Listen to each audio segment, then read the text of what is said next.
গ্যাসের অনেক কষ্ট নিয়েও ধৈর্য ধরে আমি এই রান্নাটা শেষ করলাম। কি রান্না করছি বলতে পারবা? পারবা না। যাক, আমি মিলা দিই। পটল দিয়ে, ডাল দিয়ে, মসুরের ডাল দিয়ে ভাজি। একদম আগুনের তো কোনো সাউন্ডই নাই, সব আমারই সাউন্ড। কোনো ছেঁচড়া ছেঁচড়া আওয়াজ নাই। বহুত ধৈর্য ধরে রান্নাটা করলাম। এখন এই চুলাটাও জ্বালাইছি, এটার মধ্যে চিংড়ি মাছ ভাজবো। তো এই তরকারিটা আমার হয়ে গেল। ধনে পাতা দিয়ে এটাকে অফ করে দিব। তো যদিও এই চুলাটার মধ্যে একটু আগুনটা বাড়ে আর কি।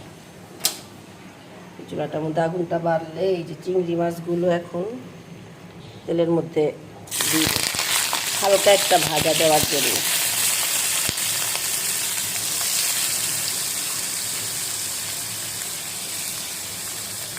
তেলের মধ্যে একটু পানি পড়লে ছেড়ছেড়ে আওয়াজ হয়। চুলা তো আগুন অনেক বেশি, বুঝো না? বুঝছো? ছেড়ছেড়া নিয়ে আওয়াজ জেগে চলে গেছে। একদম ছেড়ছেড়া নিয়ে আওয়াজ নেই। অনেক আগুন, তো অনেক আগুন।